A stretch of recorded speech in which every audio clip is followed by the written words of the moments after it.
Welcome to the Mentor Studio, where today's thought leaders and leading entrepreneurs inspire and bring real-world ideas that help you take your career to levels you've only dreamed of. Now buckle in. Here's your host, Michael Silvers. Welcome, everyone. Jonathan Trowan here. My next guest is an African storyteller, filmmaker, poet, artist, author, TEDx speaker, and founder of HerStory Circle, Getrude Matshe. Thank you so much for being here. Welcome. Wonderful to be here, Jonathan. Thank you for having me. So you and I haven't spoken before. I'm really excited about this. I've heard so many amazing things about you.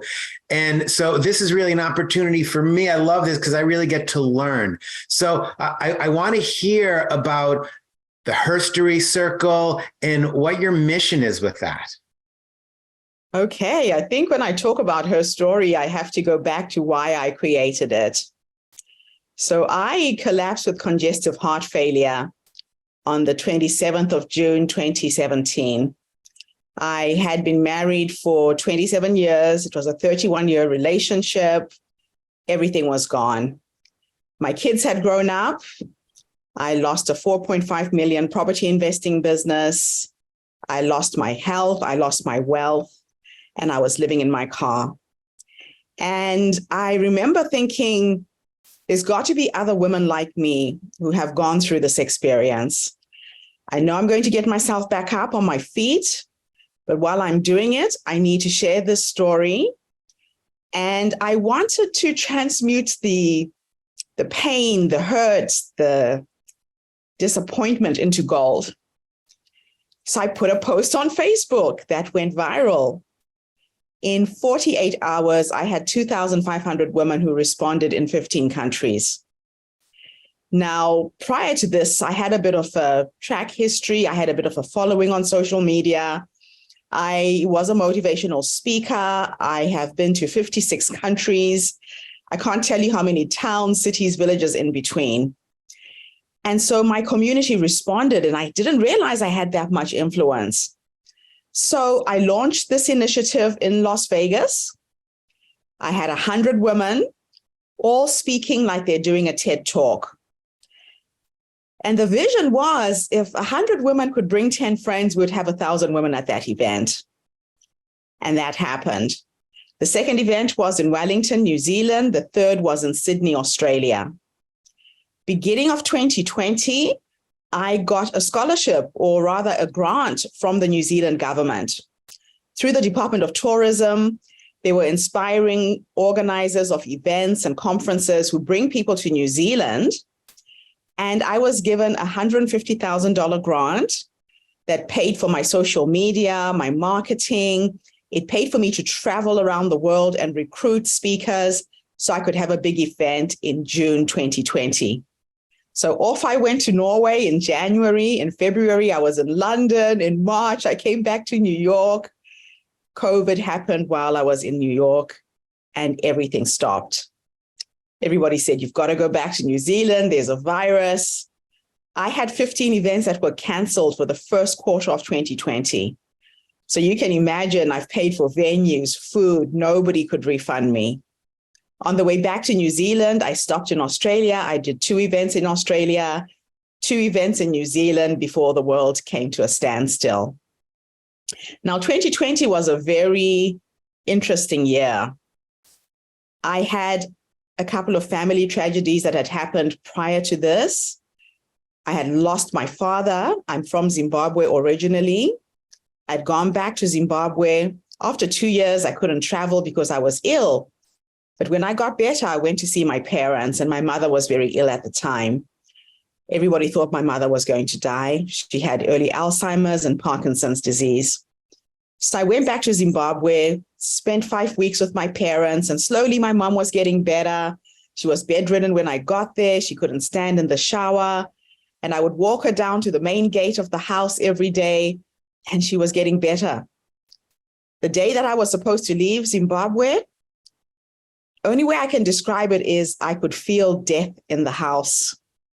I have a horrible gift. I'm shown things before they come. They're weird premonitions. But this one was so strong, Jonathan. I would get goosebumps first thing in the morning, like it was cold and it's 100 degrees outside.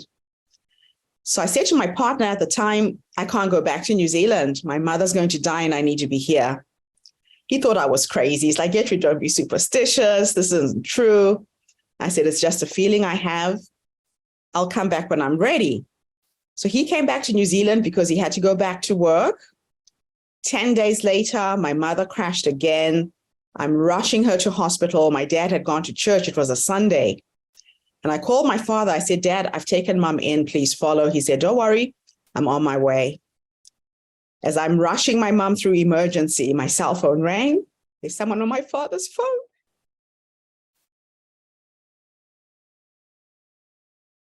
So my dad died on the way to the hospital. 6 months later, it's now COVID. I lose my mom on the 29th of April. 2 weeks after that, my daughter had a miscarriage. And I'll tell you, Jonathan, my mother's funeral was the saddest day of my life. You know, not being able to go back to Africa to bury her. So I have 4 siblings. I'm in New Zealand. One of my brothers died in 2009. My sister lives in Sydney. My other brother lives in Canada, in Edmonton, Canada. And my only brother who lives in Zimbabwe is burying our mother alone. So she said, look, I will Zoom you in. Just all of you get on Zoom and you can watch the funeral. And that morning, I had started spiraling again. I started getting ill. My blood pressure came back, the chronic fatigue that comes with it. And I wanted something in the world to change because none of it was making any sense. I was so depressed, I wanted to slash my wrists. And then I remembered a ritual. I used to see it done in Africa, where if you lost someone close, I would see people shaving off all their hair. I didn't understand it at the time, but I just took a shaver to my hair and shaved it all off. So this is an extension. I come online and my sister takes one look at me and she starts to laugh hysterically. Laughing. I'm like, Patricia, why are you laughing? It's mom's funeral. She said to me, Getrude, have you looked in the mirror? I'm like, what are you going on about? She said, you look so much like mom. It's like a reincarnation. And I did look like my mother. I was a duplicate copy of her. When we walked in the streets, people couldn't tell the difference between us. Now, fast track, it's 6 months later. I stopped everything. I just had to grieve. And I woke up in a dream. And in this dream, I was brushing my teeth in the morning. I spat into the sink. I look up into the mirror. The person looking back at me wasn't me. It was my mom. And she was vibrant and healthy and laughing the same way my sister had laughed on the day of her funeral. And she said to me, do you see what I did, baby? Do you see what I did? I'm like, Mama, where are you? What are you talking about? She said, I made you look like me so that you'll remember I haven't gone anywhere. I am in you. I am with you, but you need to get up and finish your work. She said, so long as you're 6 feet above the ground, your job's not done. And I snapped out of a state of depression and I put my platform online and I started having online events. We scaled in 18 months to 50,000 women in 50 countries. And our movement is a social impact movement. I curate these stories into books. So we have an anthology series of books where we publish 10 women in every book. We have a HerStory magazine. Again, I got help from one of my mentors, Ariana Huffington. I used to blog for the Huffington Post. So when I was ill, I talked to her. She had collapsed with exhaustion and sold the Huffington Post for $1 billion. And she said to me, Getrude, if you have such a big following, get your community to blog, get them to write articles. It will push up the SEO on your website. So we created the HerStory magazine. And now we're working on a reality TV show based on all of these amazing women's stories. We've pitched it to Oprah's network. We've been interviewed twice. And the vision is to create a reality TV show like The Voice, American Idol, TED Talks, all rolled into one, where 100 speakers speak competitively. And we want to turn them into influencers. I've been observing how reality TV shows can really help people become influencers. But we want influencers who are making a difference in the world. We want to attract go-givers and no-go-getters. And every woman who will come onto the platform will have a social impact project that she supports in her own community. So I've personally got 200 projects that I have initiated in the last 22 years. I started off in Zimbabwe during the AIDS pandemic, paying for school fees for the orphaned children in my immediate family. So my grandmother had 11 children. She had 34 grandchildren. 19 of my first cousins died of HIV-related diseases. There were 49 orphaned kids on my side of the family, another 40 on my ex-husband's side. So I self-published a book. I would speak for free at events, Rotary clubs, Lions clubs, any social networking groups, and I tried to sell 100 copies every month. It turned into a foundation that has sponsored well over 15,000 children in the last 22 years. And then as I traveled as a keynote speaker, I would see the same levels of poverty around the world. I would see women in terrible conditions, and I would see grassroots projects teaching them how to knit, how to sew, how to make jewelry, and I would sell that jewelry and all of their products on my websites through my community. So now I'm empowering other women to do the same thing. I'm saying we can be the change we want to see in the world. We can make a difference, even if it is just to one person. And our stories have power, Jonathan. You know, your story could be the light at the end of the tunnel for somebody else who's going through a similar challenge. And that's the journey I'm on now. That's what brings me to the HerStory circle. Wow. Thank you for sharing all that. What an amazing story. It's so powerful.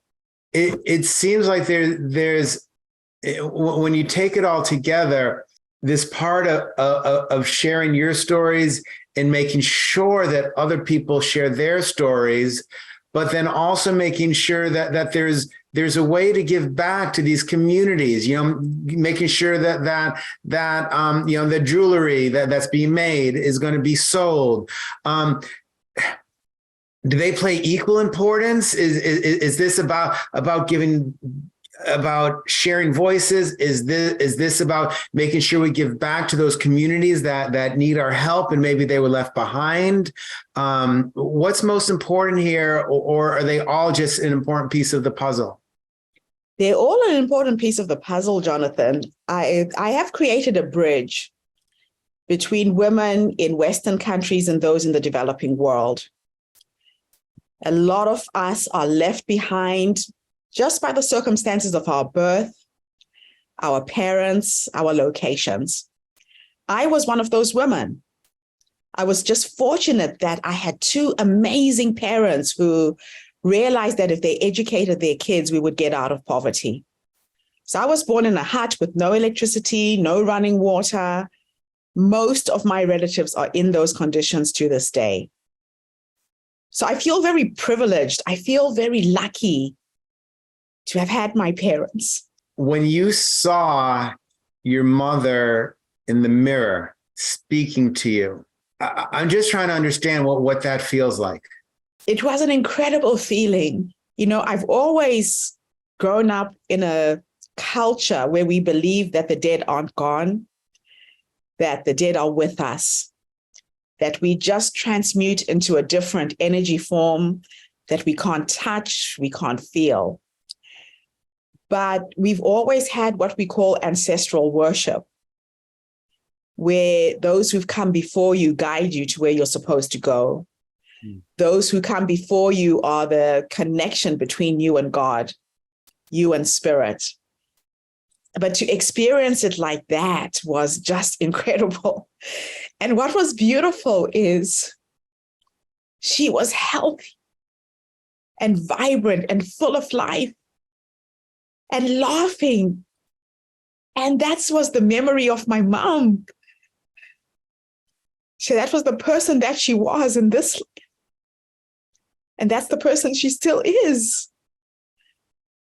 It was just absolutely surreal. And I can go back to that moment anytime I miss her now. Mm. And I hear her in the rustling of leaves when I'm walking in a park. She talks to me, she speaks to me, she guides me when I feel low. And I remember when my dad died, I sat at his grave and I asked him why he died on my watch. I felt so guilty. So my dad had a heart attack. He had high blood pressure all his life. And I knew he was ill, but mom was worse. And it felt like I didn't have the eye on the right ball. Mm. And he came to me again in a dream when I came back to New Zealand. And he said to me, Getrude, of all my 5 children, I knew you could handle this. Of all my 5 kids, you were the strongest one. I knew you had this, and I knew you would look after your mom. Mm. So what is this life that we live? I do believe as souls, we choose the experiences we're going to have in this flesh. I know that when I incarnated as an African woman, I chose to come and change a story, a narrative for African people. I came to show that there is another way of being, to show African people that we were sold a lie that we are poor, yet we come from one of the richest continents on the planet. I mean, what does Africa not have, from gold to minerals to diamonds? What we need is to educate our population, to educate the next generation. And I know that my work is my legacy. I am a living legacy, and I will live long enough to see the change actually happen on the continent. I know that for sure.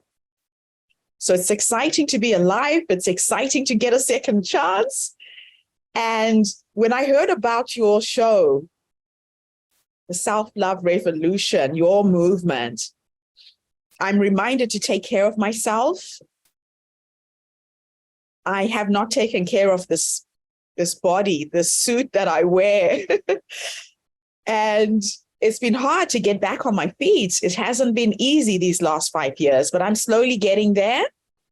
And I want people to remember that your health is your wealth. If you're not healthy, you can't do anything. So you're saying you've been struggling these past years. It's been hard. Yeah, you've created so much.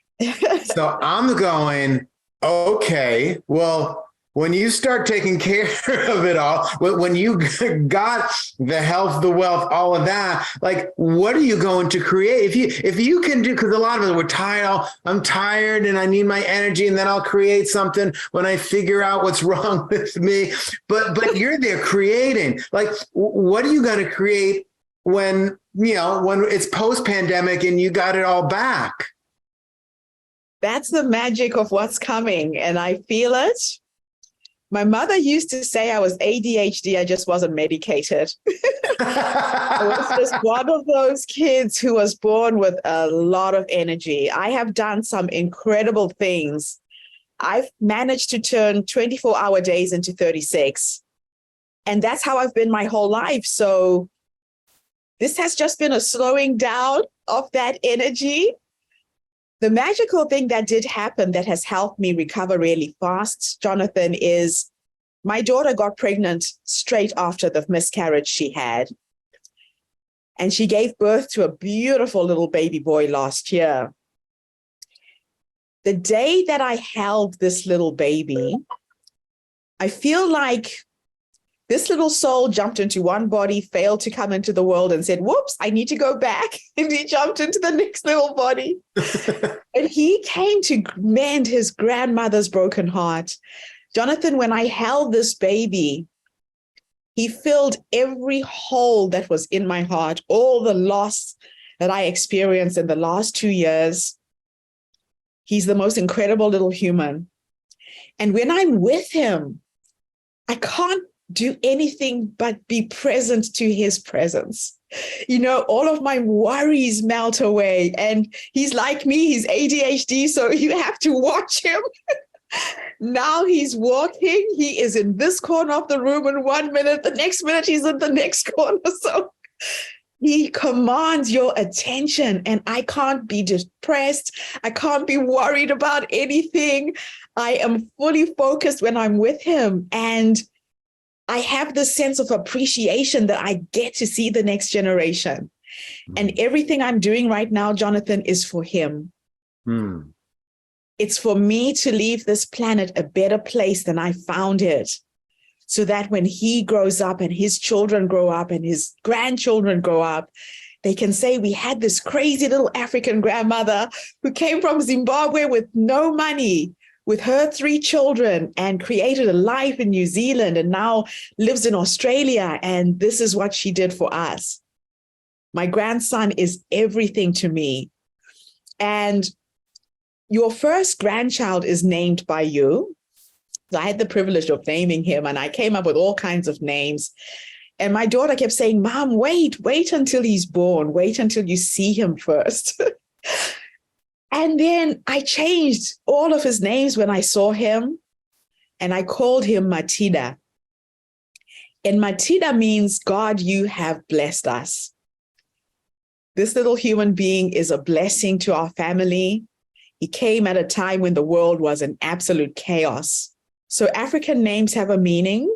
My name has a meaning. I was named after my grandmother. So you remember when we were talking, I said my name was pronounced Getrude, Gertrude without the R. Mm-hmm.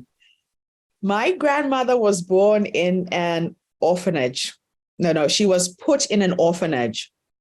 She was taken from her parents during the colonial days and thrown into an orphanage. So she didn't know her African parents. She didn't know her African name.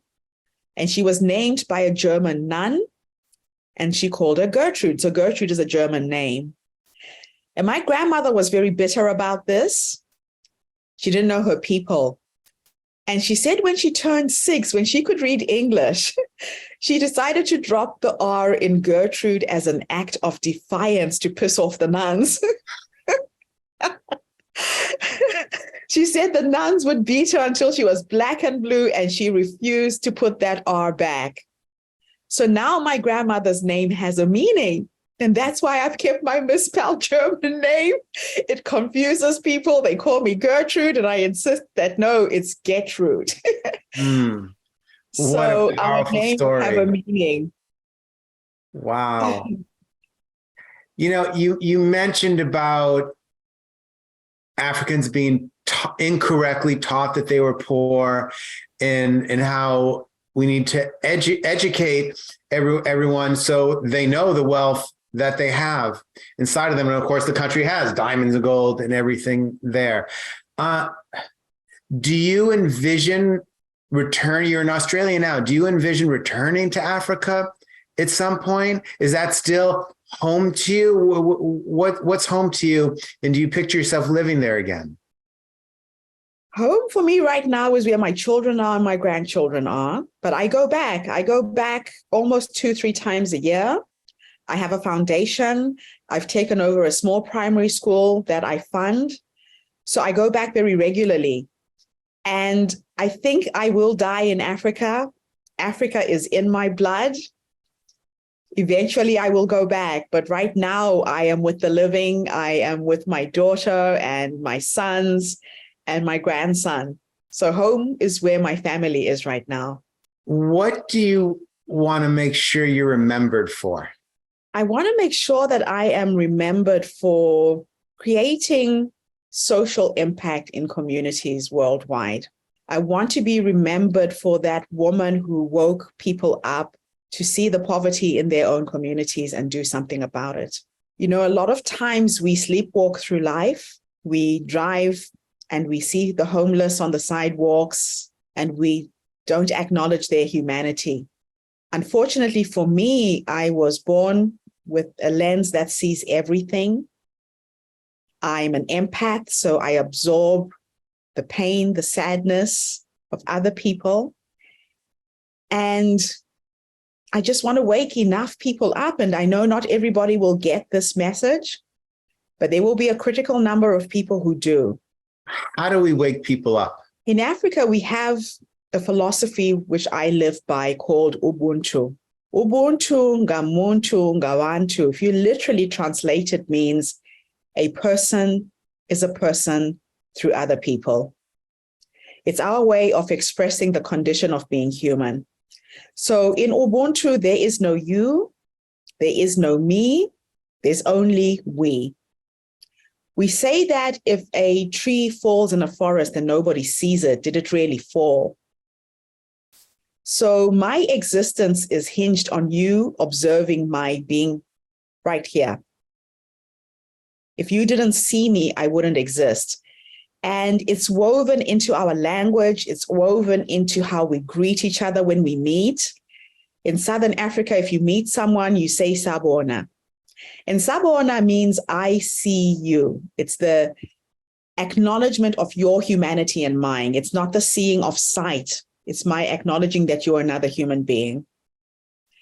In Ubuntu, when we greet in Zimbabwe, I would say to you, Mangwanani, which means good morning, how did you rise? Your response would be Ndamuka kana mamukao, which is I woke up well if you woke up well. So we believe that if one person in the community is sick, is unwell, then all of us are ill. We believe in a radical connection to others, eye contact. You know, it's simple things, Jonathan. It's standing in a bank queue and you're waiting to be served and you say hello to the person standing in front of you and you smile. Sometimes you just don't know that that person hasn't had human contact in weeks and days. It's as simple as that. I'm here in America, right? And what it seems to me is that as we have gotten richer and wealthier monetarily, we've lost our connectivity with other humans in a way. And what you're talking about, those words, I see you, and you know, I'm going to review this tape so I get the right African words, but I wake up well if you wake up well. So, and not just richer, but also as we get more educated, it seems we get wealthier monetarily, and then we lose that connection. So my question is, as we have this goal, because the stories you're sharing are so beautiful, in the words of this African heritage, as Africa gets more educated and recognizes their wealth, and it stops getting stolen by, you know, historically from you know, the colonial age, right? But it's still happening, obviously. How do we make sure we keep what you're talking about, that we keep our connection with each other and that it is a we? So the principles of Ubuntu are, number one, empathy, connection, collaboration, and community. We are a communal people. I see in America, people don't have a sense of community anymore. And I do believe that this virus has come to teach us this very principle. So when they finished sequencing the human genome, they found that every single human being on this planet is 99.9% the same. Our perceived differences are only skin deep. So we believe that humanity is like an organism, that we are one. We are cells of the same organism.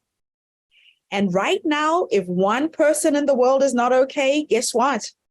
We're all not okay. COVID has come to remind us as human beings that we are literally a breath away from affecting and infecting each other. So I believe as African people, we can help make people remember who we are. We are all from Africa. Africa is the cradle of humanity. So that's what I can see as a future. As we regain our wealth, as we become more educated, we hold on to our principles, we hold on to those values that make us African. Does that make sense? Yes. And I find it even here in New Zealand, African people that I bump into, when we see each other, it's almost like I've met somebody who is a relative of mine. I have a sense of community when I meet other African people. We break bread, we cook, and we eat together. In my language, we have a saying, ukama igasha, inosungwane chikafu, which means relationships are like fabric that weaves us together with the breaking of bread. So I can't call you a friend, Jonathan, unless I've been in your home and I've shared a meal with you, and vice versa. Well, then when are you coming?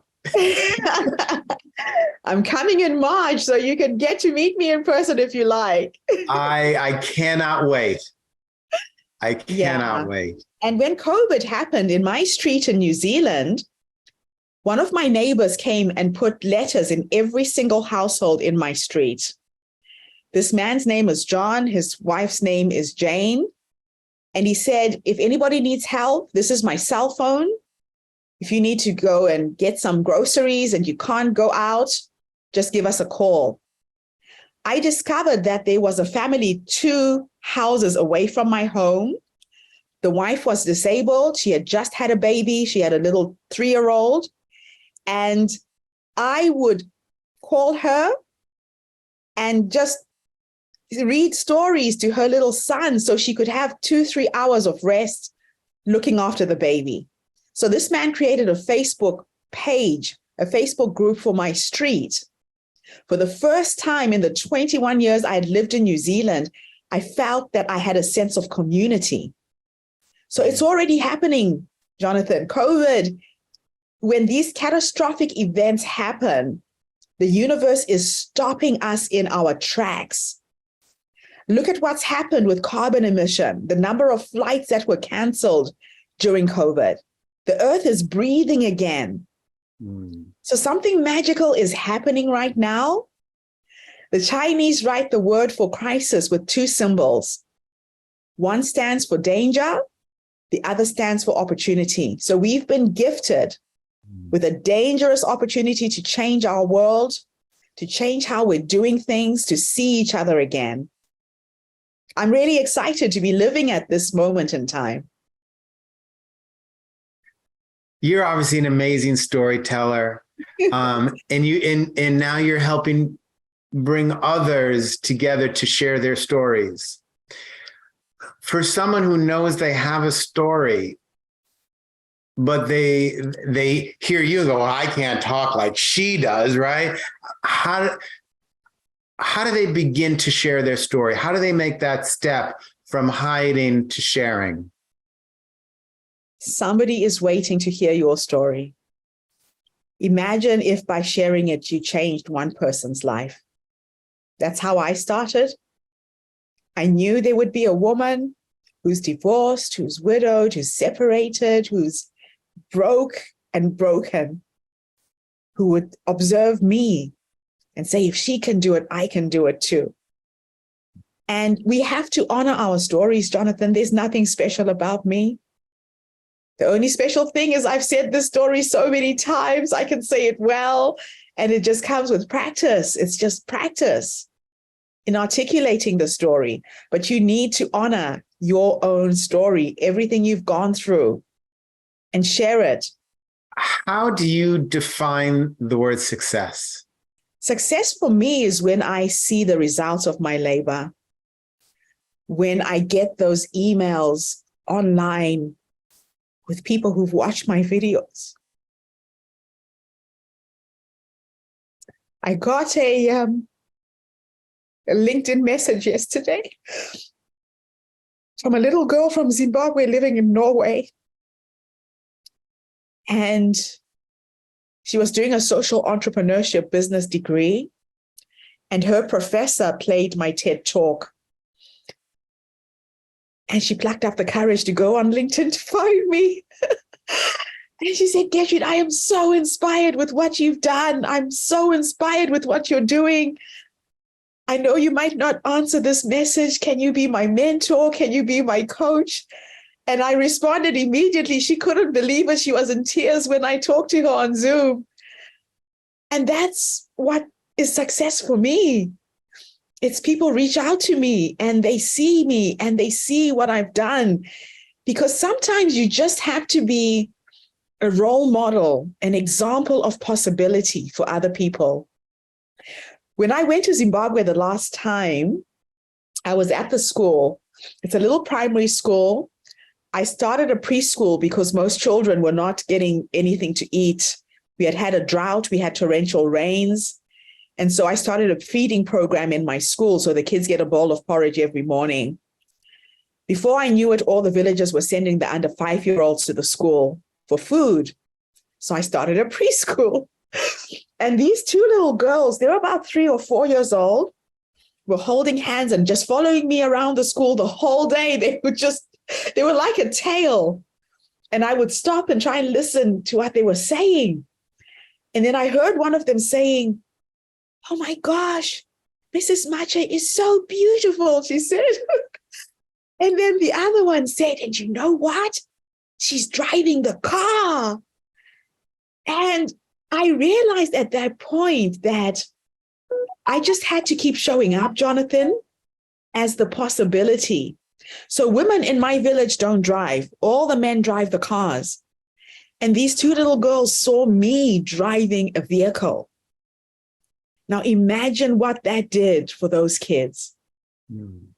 They can believe they can do it too now, right? So even if I don't do anything else for the children in my community, I just have to keep showing up as me so they can see themselves in me. You said before that you're no different. Anyone can do this.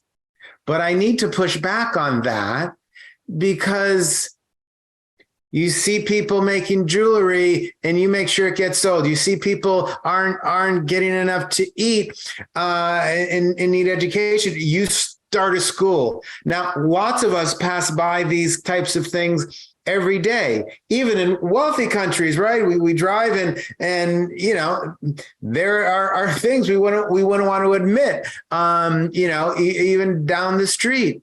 So you are different because you see things and you don't pass them by.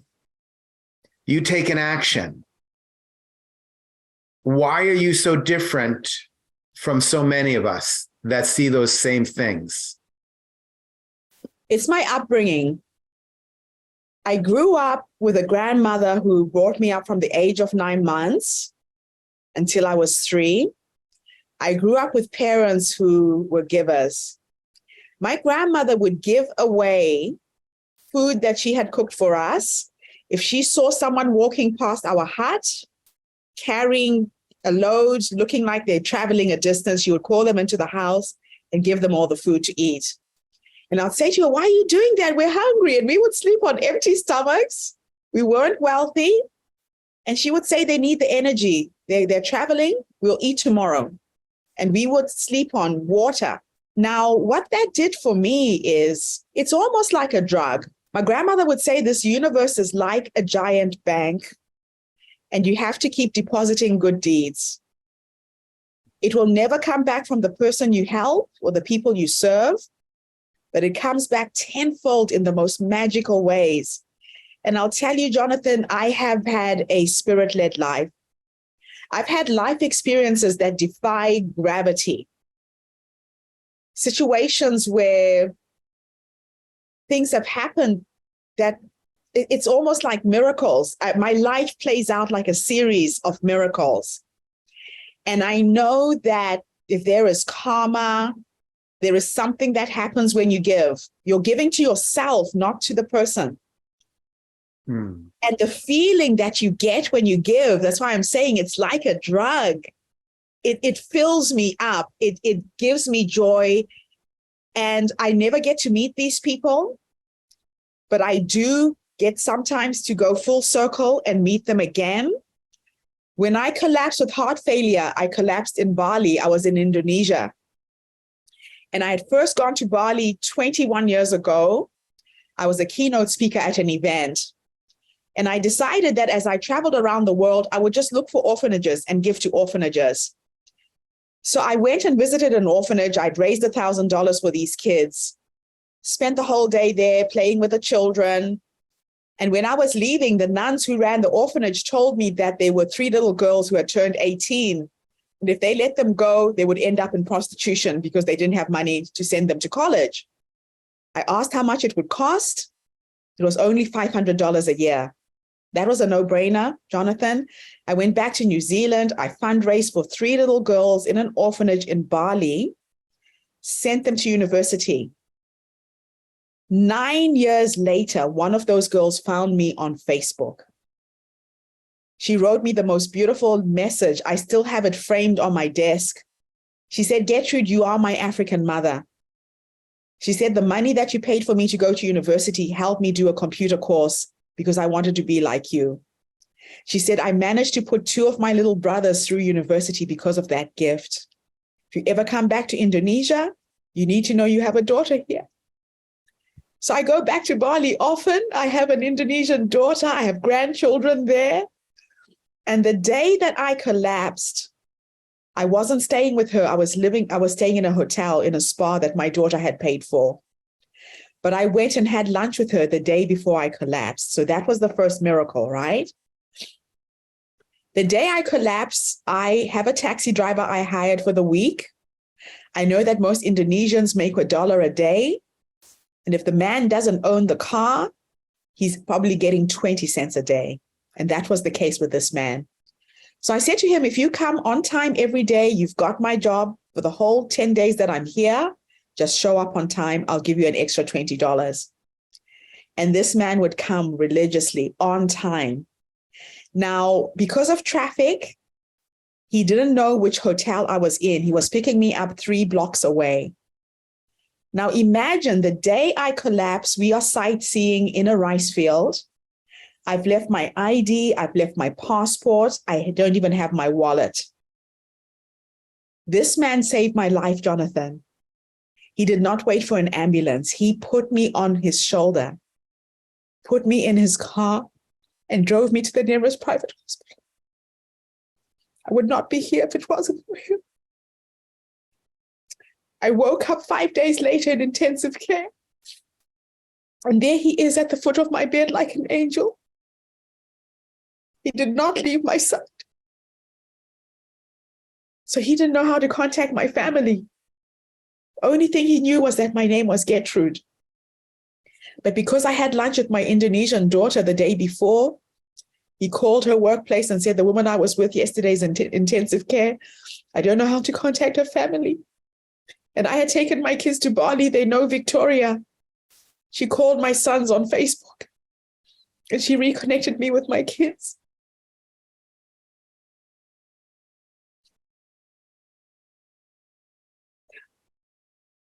It was just a small gift of $500 a year 21 years ago. I could have had a pauper's burial in Indonesia and my kids would never have known what happened to me. That's the power of giving. So I just keep doing it. I do what I can, where I can. But now my giving is different. It's empowered giving. I'm teaching these women to be self-sufficient so that if anything happens to me, they can stand on their own 2 feet. What I had done in the past was not sustainable. When you give someone, teach them to fish. Don't make them dependent on you. Wow. It really does show how, we've been brought up, we have this term quid pro quo, right? So we give you something for something in return. And you're really showing us you never know when you'll receive that gift back 21 years later in another country. The universe always comes full circle and even more. And it comes back tenfold. The little $500 that I gave is nothing compared to the gift that this girl gave me. Wow. I could talk to you for hours. Thank you so much for being here. Before we go, is there anything, last message, that you just want to make sure that all of us listening take home with us? First of all, I want to say thank you for seeing me.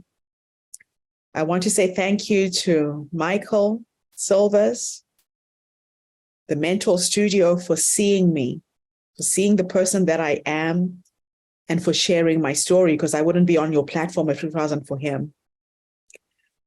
I want to say thank you to everybody who's listened to this interview from beginning to end. Thank you for your time. Thank you for taking in what I'm sharing. And please just do a little something. I tell people that there is a piece of software called Ubuntu. Everybody thinks it's an operating system. I'm calling our philosophy humanity's operating system. And to install it is very, very simple.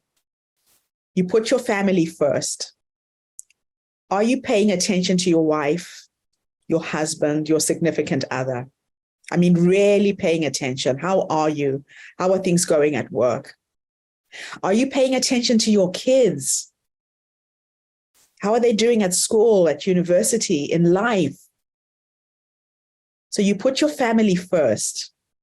Next, it's your community, your next door neighbor, the person who lives next door to you. When was the last time you looked them in the eye and said, "Hi, Jane, how are you today?" and really listened to the answer they give you back? That person you bump into in a supermarket and you smile, who might not have had human contact in weeks. And then if you can do something else in the world, extend a hand to other countries, to other unfortunate people who are born in places not by choice, but by circumstance, and make a difference there.